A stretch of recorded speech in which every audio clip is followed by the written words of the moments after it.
So, this negative isn't really on the movie. This is more on Disney Plus and Disney Channel. Let me tell you, the Disney Plus Disney Channel DCOM merger has been very weird. So, on one hand, you get higher budget. I'm all for that. Zombies 3 looked amazing. Then the other double edged sword situation is you don't get a DVD. And at the same time, Disney Channel gets screwed over and they're unable to air the movie again whenever they feel like it. So they pretty much wasted bumpers and promos to never use again. Unless they crawl over to Disney Plus and say, "Hey, can we air Zombies 3 again, pretty please?" And really, it all together across the board, it's just a mess.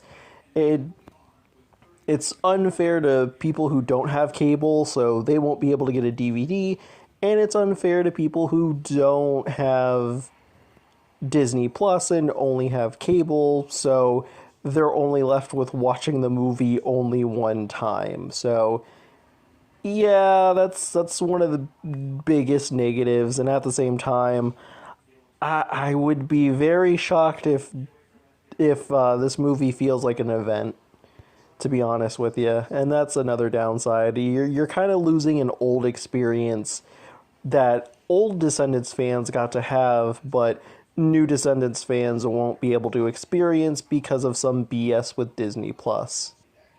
I remember being very confused about what Generation 2 was even doing. We went through three name changes. We went from Pocket Watch to Merlin Academy to then the finalized name, Descendants: The Rise of Gru.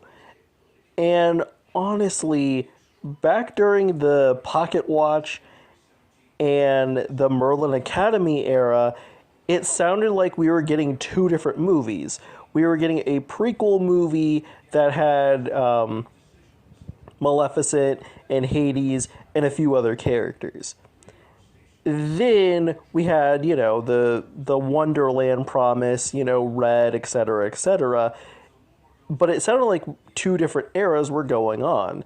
A Descendants 1.2 and then Descendants: A New Generation. But now it's a time travel movie and we're finalized on Descendants: The Rise of Red. And to be honest with you, I really would not be shocked if Pocket Watch ends up being a secondary Descendants franchise going on at the same time as Generation 2. I would not be shocked by that. But I feel like Pocket Watch, which is what I'm going to call the past plot line, I feel like it's a detriment to Generation 2. I made a My Little Pony joke earlier, and now I'm saying Generation 5. But Generation 2, I feel like it's a detriment to that. And you might be wondering why. In my last video, I was pretty excited for this. And to be honest with you, I think this works. In fact, I think it works out a lot better than, I'm dragging Mal under the bus, but I think it works a lot better than Mal and Evie just kind of already being established characters. Red and Chloe slowly warming up to each other and becoming friends, that works. That works pretty well, and the time travel plot allows, the dynamic of how different they are from their moms, and that dynamic, it works. It's cool, it's fitting, it's very much paralleling. It works, that's clever. But guess who has more of a bigger cast? The Pocket Watch side of things. So Chloe's and Red's mom have all the attention in the world, but when it comes down to Red and Chloe, the generation this is supposed to be on, they get absolutely nothing. And that kind of brings me to another thing. if these movies are only like the first generation, where it was only three films, I'm curious if time is going to be on Generation 2's side. Because in terms of the Isle of Lost books, Red has two friends, so who knows if they're going to carry over to the second film of Generation 2. And at the same time, if not, then I'm going to be real. It looks like the books may have to do a heavy lifting of introducing new characters. So really, it's a very push and pull situation, and I'm just kind of curious as to whether or not they can handle it properly or not. Only time will tell. Now that kind of brings me to really why I put this on my fictional pop music channel, and that brings me to the music of this generation. Now, Descendants was no stranger to cover songs, mostly Disney cover songs.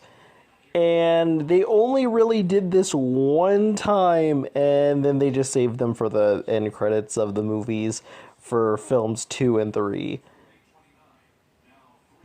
But I think it's kind of interesting that they're bringing it back. But not only that, but it seems like they're open to doing actual pop music cover songs, which the only time Descendants ever did this was just for funsies for Wicked World, and not like even in the show itself, but there's a cover of Genie in a Bottle by Mal. It just kind of happened. They just kind of did it. like very unprovoked. They're just like, here's this cover. So it's interesting to see in the trailer a cover of Bad Reputation, which, let me tell you, there's a lot of irony here considering the fact that that song was used in Shrek. Which is also, there's also another layer of irony here too, because the Descendants, Disney princesses and heroes, mostly in agreeing with the presidency slash king and queen presidency of Belle and Beast. Like, like the movies paint the parents of Isle of Lost to be bad. The parents are just as worse in Auradon. But they act like Shrek characters. Like, they're all mean-spirited. Let me tell you, reading the Isle of Lost books is very, very much an experience.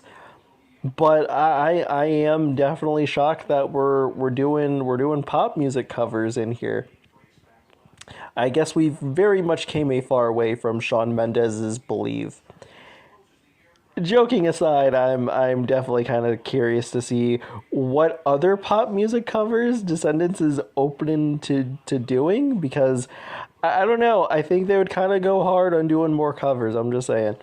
But that kind of brings me to the more Disney covers that are actually integral to the film. So we have This Is Love from Cinderella, and then we have a reprise. Now, listen. I know other movies that aren't the first ones to do it, but I don't know. This is kind of screaming someday. I know. And I'm not trying to start a war or anything, because let me tell you, the Zombies and Descendants fandoms are already at war with each other already. But, Descendants never really had, an actual love song that's close to this one. We just had a quirky Did I Mention, which is it's very, very quirky, and you can tell Ben is hypnotized, but also at the same time, it also works as a bop outside of the film, so you can enjoy it outside of the context. And then If Only works pretty good outside of the film's context, but it's not a love song though. It's very much an I want song, but also I enjoy the connections I made. And it wasn't just Ben, it was also Mal, Evie, and Jade too. So Did I Mention was the only love song we got, and it only got a reprise at the third film, but it's very short. So we really didn't get a proper love song in Descendants. So it's kind of interesting to see that we're getting one, but like I'm not shocked that zombies kind of influence that. But that kind of brings me to another thing though. Like this shipping is very bare bones. This is very like again, we got the time travel plot, but like the song is only for Cinderella and I'm just gonna call him Kit because that's what the live action movie named him. So Cinderella and Kit. So that's it's only for them. I'm curious if this generation is going to do new shipping. If not, I'm totally fine with it. Let me tell you, I'm okay if they don't. But let me tell you, if they do, oh boy, they're gonna have to really make it work. If we're only getting 3 films, they're gonna have to really make the shipping work in movies 2 and 3. So that's really the only issue to this. But everything else is really only time will tell. But I thought I would just talk about it.